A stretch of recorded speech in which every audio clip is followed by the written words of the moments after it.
You're going to be talking in our series on emotions and the passions. I was wondering if you could tell us maybe what the distinction between the emotions and the passions actually is. Well, that's great. I mean, that's just it. When I got the invitation, I was delighted because I immediately started to think about the relation between these terms. And if you look at the history of both psychology and philosophy, I think the overarching majority of the people who've written on this topic have just assumed that there was a unity of affect. And it didn't much matter whether you used the word like passion or emotion. There was a general category, the unity of which was at some level guaranteed.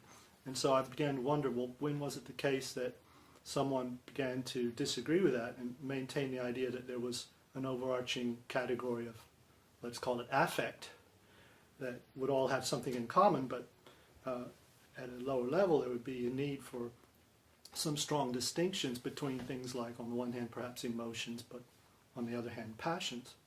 So I started to find some figures who had very explicitly made that distinction. The French psychologist Ribot published a book in the early part of the 20th century which is about the passions.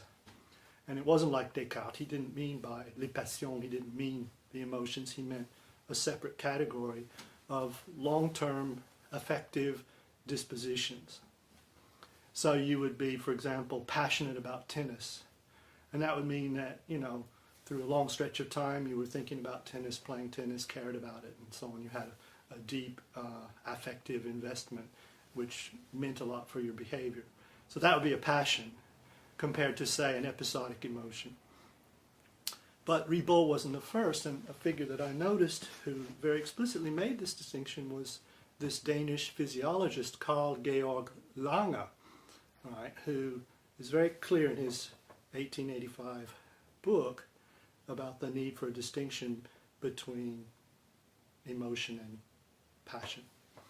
But strangely enough, this distinction that Lange drew was completely obscured because William James, who is of course a very influential figure at Harvard, appropriated Lange for his own view and published what he called the James-Lange theory of emotion. And what I want to argue is that James obscured the real nature of Lange's views about the psychology of the affect. This, I suppose, is a kind of historiographical question, but nowadays when philosophers are interacting, it's often via email or at conferences and things. How would Lange and James have interacted? I don't think they ever met. James read Lange in translation. Lange wrote the relevant text in Danish, and they were translated into German, unreliably so. James was very good at reading German, but what he got his hands on was unreliable translation of the relevant documents. And there was a whole book of Lange's that was only translated much later that James knew nothing about. And that's a book in aesthetics, which Lange explicitly called a continuation of his earlier pamphlet on emotion. And in that book, Lange relies very heavily on this distinction that he had drawn between what we might call emotion and passion. But James was simply oblivious to all of that. Now, the odd thing in this story is that Lange knew about James's repeated claim that he, Lange, and James had the same theory. But he actually disagreed with that. But he never spoke out. In print, at least, he never wrote anything. I think he was simply too busy and at some level not interested in William James's philosophizing. You have to know that Carl Georg Lange was a very active doctor and researcher who did all sorts of amazing things in medicine. He, for example, pioneered the use of lithium in treating chronic depression.